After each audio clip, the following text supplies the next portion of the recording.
उत्तर प्रदेश की जनता ने मुद्दों पर वोट दिया और जनता के मुद्दों पर चुनाव किया। जनता ने अपने मुद्दों पर मतदान किया और भारतीय जनता पार्टी की बड़ी हार उत्तर प्रदेश में हुई है। जहां तक सरकार बनने का ना बनने का है, सरकारें बना करती हैं, सरकारें गिरा करती हैं। सरकार में बहुमत नहीं हो तो बहुत लोगों को खुश कर करके सरकार बनानी होती है। मुझे लगता है ये खुश करने की जो कदम चल रहे हैं, खुश करने के लिए जो फैसले हो रहे हैं, और सब गिनती का सवाल होता है। सरकारें जब खुश करके बनाई जाती हैं तो कोई और खुश कर देगा तो उधर चले जाते हैं लोग। हमें उम्मीद है कि जनता ने जो फैसला देश के सामने लिया है, संविधान, आरक्षण और लोकतंत्र मजबूत हो, हमें उम्मीद है कि आने वाले समय में ऐसी चीजें आप देखोगे कि लोग उनके लिए साथ खड़े दिखाई देंगे। अयोध्या से भी आप लोगों को जीत मिली है। कल से अयोध्या को लेकर लगातार बीजेपी वहां से हारी है। देखिए, सच्चाई तो ये है कि भारतीय जनता पार्टी और सीटें भी हार जाती उत्तर प्रदेश में। भारतीय जनता पार्टी और भी सीटें हारती उत्तर प्रदेश में।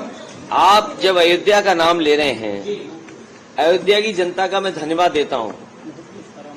अयोध्या की जनता का दुख दर्द आपने भी समय समय पर देखा होगा।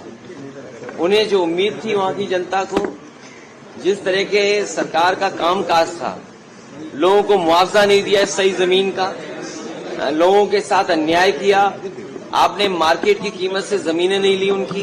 जब लैंड एक्विजिशन करने के लिए आप चले तो आपने दबाव बना करके, झूठे मुकदमे लगा करके उनसे जमीन छीन ली। न जाने कितने व्यापारियों को आपने दुख संकट पहुंचाया जो 100-100 साल से रह रहे थे, 100-100 साल से लोग रह रहे थे। ऐसे भी परिवार हैं जो अपनी गाय भैंस के साथ, जानवरों के साथ 100-100 साल से रह रहे थे, आपने उन्हें उजाड़ दिया। आप किसी पुण्य काम के लिए आप गरीबों को उजाड़ रहे हैं। तो इसीलिए मैं समझता हूं अयोध्या और आसपास की जनता ने भारतीय जनता पार्टी के खिलाफ मतदान किया। मुख्यमंत्री आ जा रहे हैं, योगी आदित्यनाथ दिल्ली आ रहे हैं, सर उनको तलब किया गया। तो अगर दिल्ली आ रहे हैं तो मेरा आपसे निवेदन है, दिल्ली में रोक लो, यूपी क्यों भेजते वापस? सर अब आपकी सीट, जो विधानसभा की सीट है, उससे कौन चुनाव लड़ेगा? आपका मन हो तो बताओ, हम लड़ा दें आपको भी। सीधा सवाल है, क्या अभी कोई स्थिति आप देखते हैं इंडिया गठबंधन की सरकार? मैंने आपसे कहा कि खुश करने से सरकारें बन रही हैं, तो कोई खुश और भी कर सकता है। सर कल खड़गे जी ने कहा अभी उम्मीद बाकी है, खड़गे जी ने कहा वेट एंड वॉच। लोकतंत्र में और गिनती जब होती है तो आस और उम्मीद कभी खत्म नहीं होनी चाहिए। आस हमेशा बनी रहनी चाहिए, उम्मीद हमेशा रहनी चाहिए। कितने दिनों में उम्मीद है कि पार्लियामेंट की रणनीति क्या डिस्कस हुई कल से? अभी बता दें आपको।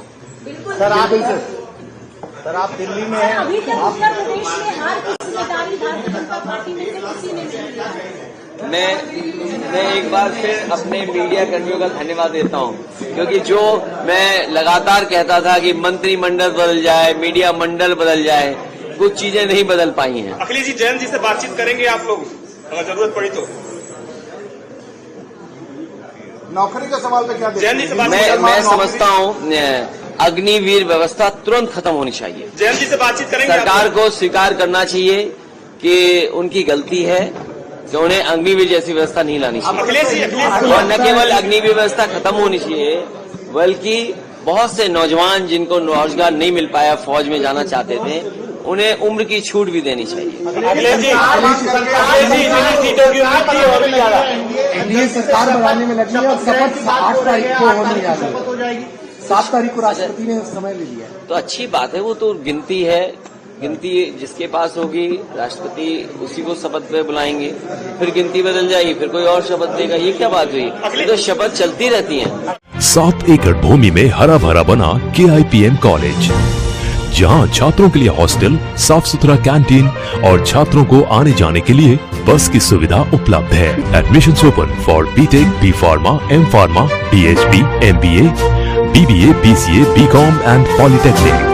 इस कॉलेज में मैंने एडमिशन इसलिए लिया था क्योंकि यहाँ इसकी रैंकिंग बहुत हाई थी और ये 20 साल का एक्सपीरियंस ये वाला कॉलेज रखता है। इस वजह से मैंने KIPM में एडमिशन लिया था। पूर्वांचल का बहुत अच्छा कॉलेज है। KIPM, गीडा, गोरखपुर।